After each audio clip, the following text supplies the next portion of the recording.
Alright guys, welcome back to the channel. Good afternoon to you. I hope your day is going well.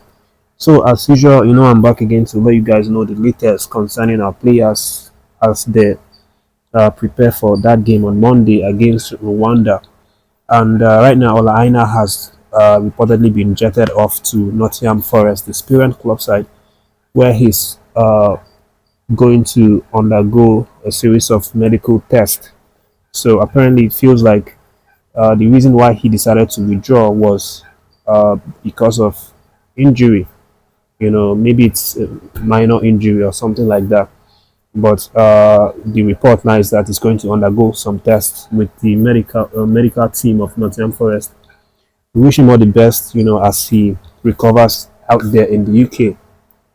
And then there's also a player uh, that is there is now a doubt for that Monday game, and it's Dele-Bashiru, Fisayo Dele-Bashiru. Actually, no one knew that Fisayo Dele-Bashiru had injury. As a matter of fact, a lot of us wanted to see him in that Benin Republic game, but he didn't play. But right now, the story coming out is that this man is in fact nursing a knock from training, and that might have happened even before we played that game against Benin Republic. But we were not told. Nigerians were not told. The journalists were not told, and it was just kept within themselves. And it kind of felt like the reason he didn't make any appearance for that game was because of tactical reason. Of course, maybe EGUAVOEN decided to go for Onyedika and all the others ahead of Fisayo Dele-Bashiru, but in the real sense, he was having to manage himself because of the knock that he reportedly had. So with this information coming to light, the belief right now is that Fisayo Dele-Bashiru might just not be available for that Monday game, but it's still too early to say, because the report is that he had a knock, in training. So knock could be anything from, just a very trivial injury that goes away after, a couple of hours doing some shake-offs and some gym routines with the medical team. So it's probably something that will, heal before that Monday. But we'll see how it goes. I'll definitely let you guys know if this is something that is workable. But again, let's move forward, guys, and let's talk about our main man, the one of the world's best striker currently right now, Victor Osimhen. He, of course, is having a really good time in camp.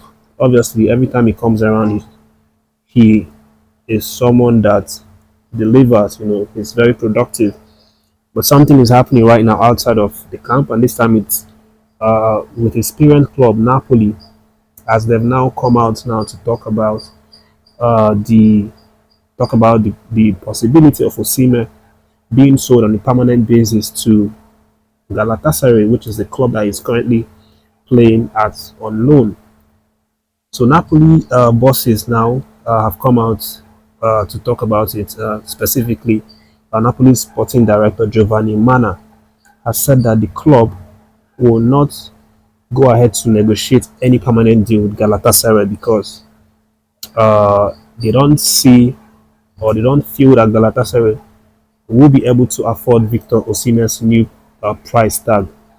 Of course, you know that when Osimhen was about to be shipped to loan at Galatasaray, there were some issues here and there from Osimhen's representative and the Napoli club, that resulted in a lot of trouble, and everybody heard about it, and after the whole thing, Osimhen had to complete that move to Galatasaray, and then it was reported that he signed an extra 1 year so that it would be possible for Napoli to retouch his transfer fee and reduce it from around that 110 million euros to as low as 60-70 million euros.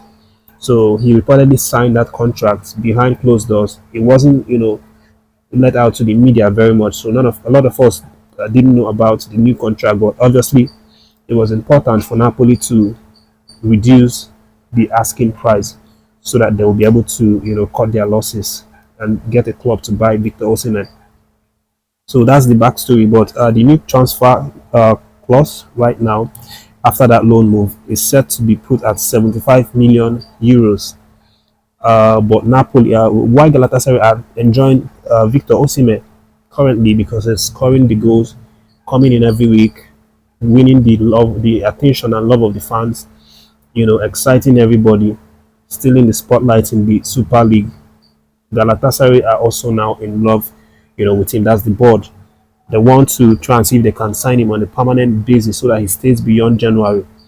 But Napoli don't want to negotiate with them because they feel that Galatasaray cannot pay 75 million euros.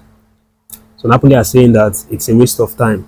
That that fee that they are going to look for a club that is going to sign Victor Osimhen in another country. They've talked about clubs from Saudi Arabia who are interested in signing Osimhen, and also clubs in the EPL that are interested in signing Osimhen and that can also match that release clause of 75 million euros. So this is what Napoli are up to right now. Of course, that Napoli boss Giovanni Mana, always a shrewd man when it comes to business. He doesn't want to lose. It reminds me a little bit of Danny Levy of Nottingham.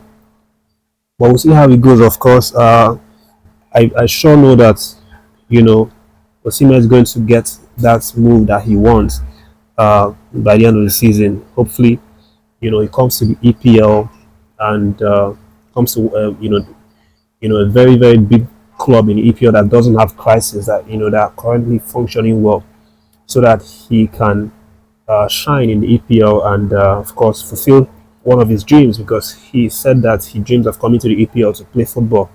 Another important update is the one that concerns our able defender Bruno Oni, who plays for Boavista of Portugal.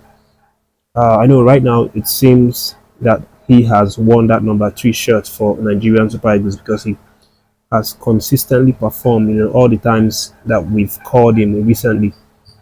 But right now, he seems to be in a bit of a situation right now with his club side, Boavista, because a statement that's emanated right now online is saying that the club is actually considering filing for bankruptcy because they lack the adequate amount of funds to run the club, and that is a really really big problem.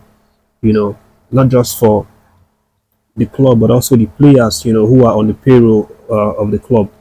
And just to read out the statement, the short statement here released by the club, it says, the truth is that without the adoption of rigorous and exceptional measures, the only alternative would be to file for insolvency, which would lead to the inevitable liquidation of the club, thus frustrating the legitimate expectation of everyone and the recovery of credits by creditors. So basically, what all of this is saying is that the club is, going through some financial problems right now, and you know, if they are not able to raise the funds that they need to run the business, the club business, then obviously the club is going to shut down, and that's not what we want. Especially because of our brother who's employed by the club. But again, this man is a quality player. He's received a lot of interest from clubs outside of Portugal.